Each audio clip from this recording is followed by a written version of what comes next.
Hello students, स्वागत है आपका pi classes bye Sachin Malik में। आज का हमारा टॉपिक वर्कशीट नंबर 39 क्लास 10। इस वर्कशीट को भी मैंने दोनों लैंग्वेज में समझाया है, लेकिन एक्सप्लेन किया है हिंदी की वर्कशीट को ही लेकर। देखो, जो हमने पिछली वर्कशीट में ऊंचाई और दूरी, हाइट एंड डिस्टेंसेस का इंट्रोडक्शन करा था, उसमें जो टर्म्स यूज होने वाली हैं, angle of elevation, angle of depression, यानी उन्नयन कोण और अवनमन कोण वगैरह क्या होते हैं, उनको समझा था। अब ऊंचाई और दूरी पर आधारित क्वेश्चंस करेंगे। आइए डिस्कस करते हैं इस वर्कशीट में जो दिए गए क्वेश्चन हैं उनको नेक्स्ट वीडियो में। आइए करते हैं हम उदाहरण नंबर 1। क्या दे रखा, देखो हमें, इसको मैं थोड़ा सा बड़ा कर लेता हूँ ताकि अच्छे से आपको दिखाई दे और अच्छे से समझ में आए।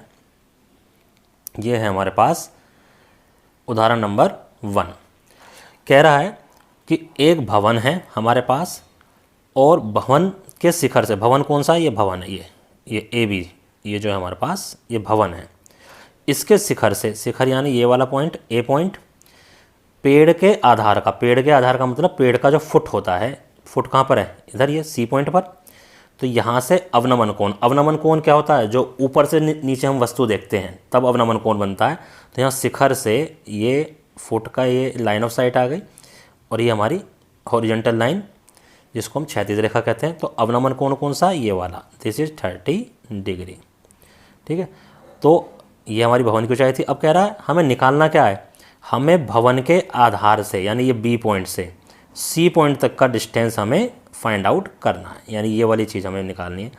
तो मैंने आपको बताया था ये एंगल किस एंगल के बराबर होता है, इस वाले के, यानी अवनमन कोण उन्नयन कोण के बराबर हो जाता है। और भवन की ऊंचाई हमें दे रखी है कितनी, 30 मीटर। हमें साइड कौन सी निकालनी है, ये वाली। तो ये हम ट्रिग्नोमेट्री में हम कर चुके हैं, जो ट्रिग्नोमेट्री वाली वर्कशीट आई थी। तो कैसे करते थे हम कि जो साइड हमें निकालनी होती है उसको हम ऊपर रखते हैं और जो साइड हमें गिवन होती है उसे हम नीचे लेते हैं। फिर देखते हैं कौन सा ट्रिग्नोमेट्री रेशियो हमारा बन रहा है और उसी के अकॉर्डिंग हम इसे सोल्व करते हैं। तो देखो कौन सी साइड हमें गिवन है, ए बी साइड हमें गिवन है, निकालनी कौन सी है हमें, बी सी। तो हम क्या लेंगे, B C upon A B. ठीक है, बी सी क्या है हमारा, बेस यानी आधार, ये बेस है, और ये क्या है हमारा, परपेंडिकुलर है।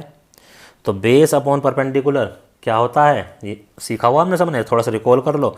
ये होता था हमारा कोट थीटा, ये होता था cot theta. Cot theta, theta की जगह पर यहाँ पर क्या है, एंगल 30 डिग्री, तो हम यहाँ पर 30 डिग्री लगा देंगे। ठीक है, अब देखो इन्होंने ये बना रखा, जो हमने बनाया वही काम इन्होंने कर रखा है, बी सी बटे ए बी बराबर कोट 30। अब बी सी की तो हमें वैल्यू फाइंड आउट करनी है, B C as it is है, कोट 30 की वैल्यू इन्होंने रख दी, वही ए बी की वैल्यू रख दी 30, और कोट 30 की वैल्यू होती है हमारी √3। ठीक है, तो √3 इन्होंने रख दी और नीचे इन्होंने 1 अपने आप लगा लिया, क्योंकि 1 तो हम लगा सकते हैं। अब क्रॉस मल्टीप्लाई करा, तो क्रॉस मल्टीप्लाई करने में बी सी की मल्टीप्लाई 1 से, तो ये तो बी सी आ गया, और 30 की मल्टीप्लाई √30 की मल्टीप्लाई, और 30 की मल्टीप्लाई √3 से, तो 30 √3 मीटर। रूट की वैल्यू पॉइंट में निकालने की कोई आवश्यकता नहीं है यहाँ पे। तो भवन से आधार, पेड़ के आधार की दूरी हमारी निकल कर आ गई 30 √3 मीटर। तो इस तरह से एग्जाम्पल नंबर 1 हमारा कंप्लीट होता है। आइए एग्जाम्पल नंबर 2 अब हम देखते हैं। कहता एक रोड है 80 मीटर चौड़ी है, ठीक है, और उसके दोनों किनारों पर खंबे लगे हुए हैं, पोल्स लगे हुए हैं, और दोनों पोल्स की जो हाइट है वो इक्वल है। फिर सड़क पर एक कोई पॉइंट है बीच में, कहीं भी किसी भी पोल के नज़दीक हो सकता है। उस पॉइंट से एक पोल के ऊपरी सिरे की यानी शिखर, ठीक है, का उन्नयन कोण यानी एंगल ऑफ एलिवेशन 60 डिग्री है और एक का एंगल ऑफ एलिवेशन 30 डिग्री है। तो दोनों खंभों की ऊंचाई हमें ज्ञात करनी है। ठीक है, चलो जी देखते हैं। तो करते हैं इसको हम। ये देखो, ये हमारे पास सड़क है पूरी, यहाँ से लेकर यहाँ तक BD, इसकी चौड़ाई हमें दे रखी है 80 मीटर। ठीक है, तो एक खंबा इस किनारे पर हो गया, एक खंबा हमारा इस किनारे पर हो गया, दोनों की ऊंचाई बिल्कुल बराबर, और दोनों की ऊंचाई हमने क्या मान रखी है, h। इसकी भी h मान ली और इसकी भी h मान ली। ठीक है, ये पॉइंट है सड़क पर कहीं ना कहीं O। तो एक खंबे का उन्नयन कोण, एक पोल का उन्नयन कोण 60 डिग्री और दूसरे पोल के शिखर का उन्नयन कोण वो हमारा 30 डिग्री। ये हमें गिवन है। निकालना क्या है हमारे को, एच। देखो दो राइट एंगल ट्राइंगल बन रहे हैं, हमें ये बी से लेकर डी तक की पूरी डिस्टेंस पता है 80, लेकिन हमें ये डिस्टेंस नहीं पता, ना ये वाला पता, यानी दोनों ट्राइंगल का आधार हमको नहीं पता है। तो इसको हम कैसे निकाल लेंगे, देखो इसको हम कैसे करेंगे। तो हमें पूरा पता है, तो हम यहाँ से लेकर यहाँ तक यानी बी से लेकर ओ तक हम इसको मान लेते हैं x, ठीक है। और जो बाकी बच गया फिर वो 80 माइनस एक्स हो जाएगा, ठीक है। ये हो गया 80 माइनस एक्स, इसको हमने h मान लिया और इसको भी हमने h मान लिया। तो अब हम क्या करेंगे, हम दोनों ट्राइंगल लेंगे, एक बार ये वाला ट्राइंगल लेके चलेंगे, ठीक है, और एक बार हम ये वाला ट्राइंगल लेके चलेंगे। अब इन दोनों ट्राइंगलों में देखो ऐसी तो कोई वैल्यू है ही नहीं जो हमें क्लियरली पता हो, इधर यहाँ पर h है, यहाँ पर x है, दोनों की वैल्यू हमें पता ही नहीं है। ऐसे इधर यहाँ h है और यहाँ पर 80 माइनस क्या है x है, इनकी भी वैल्यू हमें नहीं पता है। तो इसमें हम किसी को भी ऊपर और किसी को भी नीचे रख सकते हैं, ठीक है। आइए चलिए करते हैं हम क्वेश्चन। अब देखो जो पहला ट्राइंगल है ABO लेफ्ट हैंड साइड वाला, ठीक है, ये लेफ्ट हैंड साइड वाला जो ट्राइंगल है इसमें इन्होंने ले लिया AB कौन सी थी साइड, ये वाली थी, AB बटे BO यानी perpendicular upon base. Perpendicular upon base क्या होता था, tan, तो AB अपॉन BO इन्होंने ले लिया। tan थीटा, थीटा की जगह पर 60 है, ये आ गया। AB की वैल्यू हमने h मान रखी है और BO की वैल्यू हमने x मान रखी है, और tan 60 की वैल्यू होती है √3। इसके नीचे अगर मैं 1 लगा लूँ और क्रॉस मल्टीप्लाई करूँ तो h की वैल्यू आ गई हमारे पास x√3, ठीक है। तो ये फर्स्ट इक्वेशन बन गई। इसी टाइप से देखो सेकंड इक्वेशन में क्या दे रखा हमको, अब इधर वाला हमने ट्रायंगल ले लिया है, ये परपेंडिकुलर है और ये हमारा बेस है। तो ये क्या था CD बटे DO, ये भी tan बनेगा क्योंकि परपेंडिकुलर अपॉन बेस, और यहाँ पर बस फ़र्क क्या है, पर tan 30 आएगा। तो CD की वैल्यू h थी और DO की वैल्यू हमने 80 माइनस एक्स कर ली थी। tan 30 की वैल्यू होती है 1/√3, ठीक है। अब ऐसे ही यहाँ पर हम h की वैल्यू अगर निकालें, यहाँ पर किसकी वैल्यू निकाल रखी है, h की वैल्यू निकालें, बल्कि इन्होंने क्या करा है इक्वेशन 1 से h की वैल्यू यहाँ पर पुट कर दी है। देखो ये जो इक्वेशन 1 थी हमारे पास, तो यहाँ पर h की वैल्यू क्या x√3, तो यहाँ पर हमने h की वैल्यू देखो पुट कर दी x√3। अब इन्होंने क्रॉस मल्टीप्लाई करा है, कैसे, इधर इन दोनों की मल्टीप्लाई, देखो x√3 की √3 से मल्टीप्लाई होगी तो क्या आएगा 3x, ठीक है, ये क्या आएगा हमारा 3x। क्यों, √3 से √3 मल्टीप्लाई होगा तो 3 हो जाता है, और 80 माइनस एक्स की 1 से होगी तो ये आ जाएगा 80 माइनस एक्स। अब देखो सिंपल इक्वेशन बन गई, x को इस साइड ले आएंगे, ये हो जाएगा 4x इज इक्वल टू 80। 4 से डिवाइड कर देंगे तो x की वैल्यू हमारी फाइंड आउट हो जाएगी। x की वैल्यू कितनी आ जाएगी 20 आ जाएगी। अब उस 20 को दोबारा यहाँ रख दो तो h की वैल्यू क्या आ गई 20√3 मीटर, और h ही हमें फाइंड आउट करना था। तो देखो h की वैल्यू आ गई 20√3 मीटर। तो इस तरह से हमारा ये वाला क्वेश्चन भी कंप्लीट होता है। अब चलते हैं एग्जाम्पल नंबर 3 पर। क्या कहता है, भूमि से, ठीक है, भूमि से 100 मीटर ऊपर एक चबूतरा है और उस पर x मीटर ऊंचाई की एक प्रतिमा लगाई गई है। देखो ये 100 मीटर एक इसका बेस बनाया गया प्रतिमा का यहाँ पर, ये ठीक है, और उसके ऊपर ये एक प्रतिमा लगाई गई है जिसकी ऊंचाई हमें नहीं पता है। जो चबूतरा है, यानी चबूतरा का मतलब स्टेज जो है, उसका स्टेज का जो अपर पॉइंट है वो C है, तो उसका एक भूमि पर स्थित किसी बिंदु से ये उन्नयन कोण, ये वाला, ये 45 डिग्री है, और जो प्रतिमा लगी है ये यहाँ पर, इसका सबसे ऊपर का पॉइंट ये है, उस पूरे का उन्नयन कोण ये कितना है 60 डिग्री। देखो अलग अलग कलर से दिखाया भी हुआ है इन्होंने, लाइट ग्रीन और डार्क ग्रीन, ठीक है। तो इस टाइप से इन्होंने दिखा दिया है। क्या था, प्रतिमा की ऊंचाई ज्ञात करो।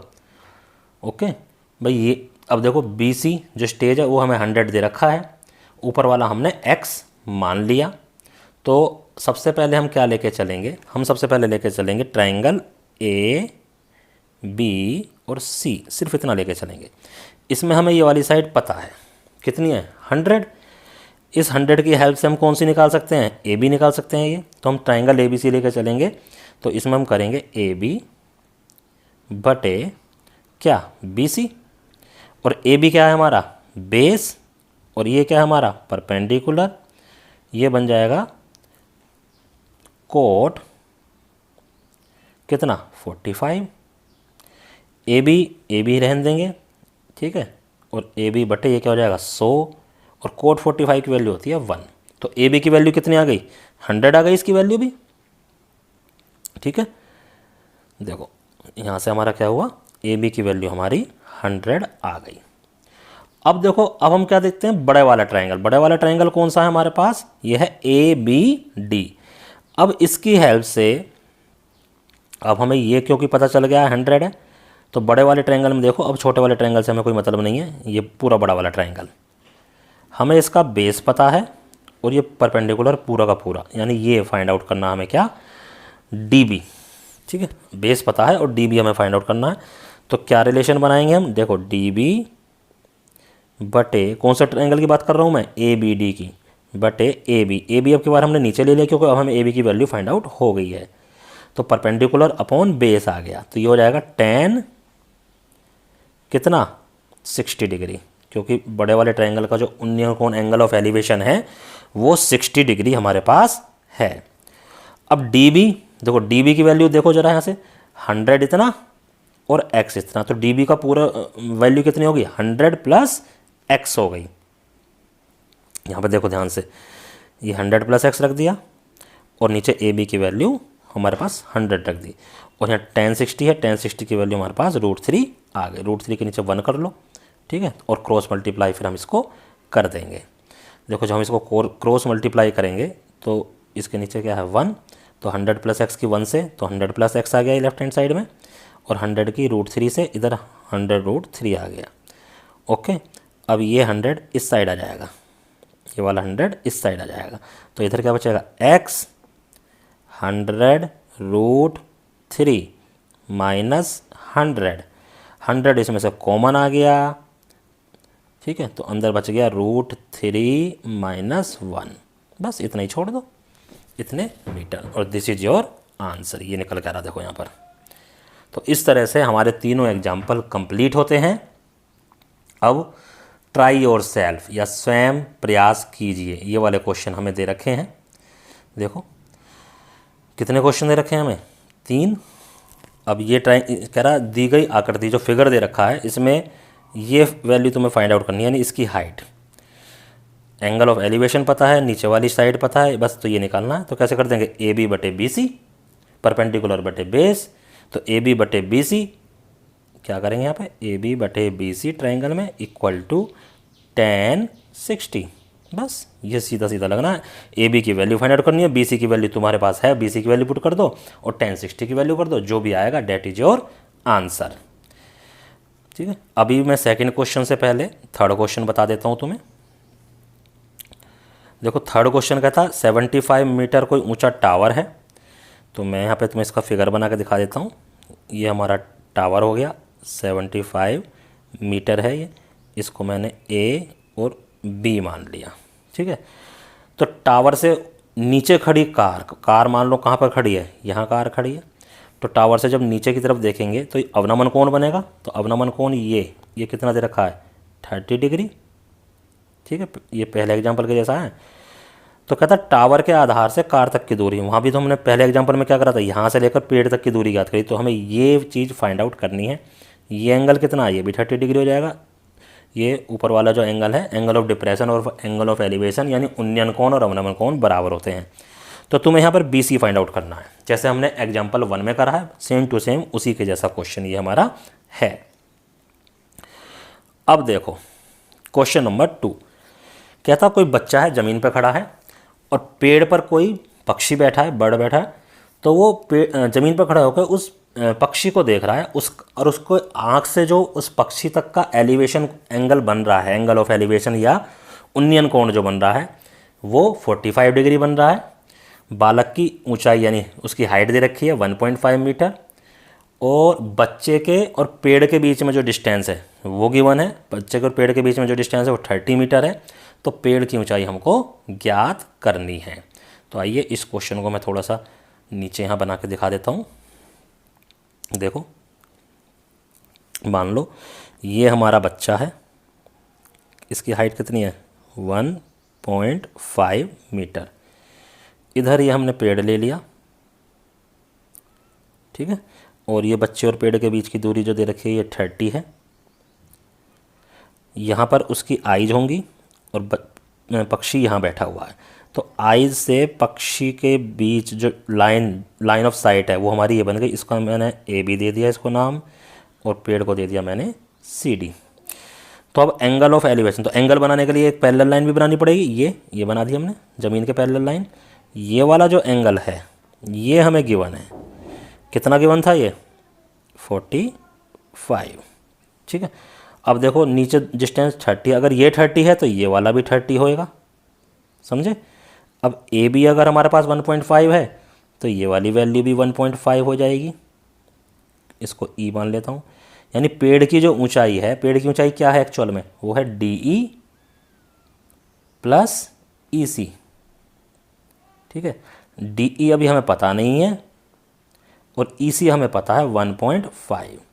तो हम कौन सा ट्रायंगल लेंगे, ये वाला। कौन सा लेंगे, ए ई डी, जिसमें एंगल बन के आ रहा है ये ए ई और डी। हम इस ट्रायंगल को लेकर चलेंगे, क्यों, इसमें हमें बेस पता है और इसका हमें परपेंडिकुलर फाइंड आउट करना है, यानी डी ई हमें फाइंड आउट करना है। तो कैसे बना देंगे, डी ई बटे ए ई, ठीक है। तो क्या लिखेंगे हम, डी ई, और मैं डायरेक्ट लिख देता हूँ डी ई बटे A E, perpendicular upon base tan 45। Okay, तो डी ई बटे 30, ये हो गया हमारा 1। तो डी ई की वैल्यू कितनी आ गई, डी ई की वैल्यू आ गई हमारे पास 30 मीटर। तो बस अब पेड़ की ऊंचाई निकाल दो। पेड़ की ऊंचाई क्या थी, डी ई प्लस ई सी, तो यानी कि 30 प्लस वो थी हमारी 1.5, तो ये हो जाएगी 31.5 मीटर। तो इस तरह से ये हमारी वर्कशीट कंप्लीट होती है बच्चों। अब आपको क्या करना है, अब आपको सिर्फ ये जो 3 क्वेश्चन हमारे को दे रखे हैं, किसमें, स्वयं प्रयास कीजिए में या ट्राई योर सेल्फ में, इन तीनों क्वेश्चन को अपनी कॉपी में करना है, उसकी साफ साफ फ़ोटो खींचनी है और अपने टीचर को व्हाट्सएप पर भेजना है। धन्यवाद।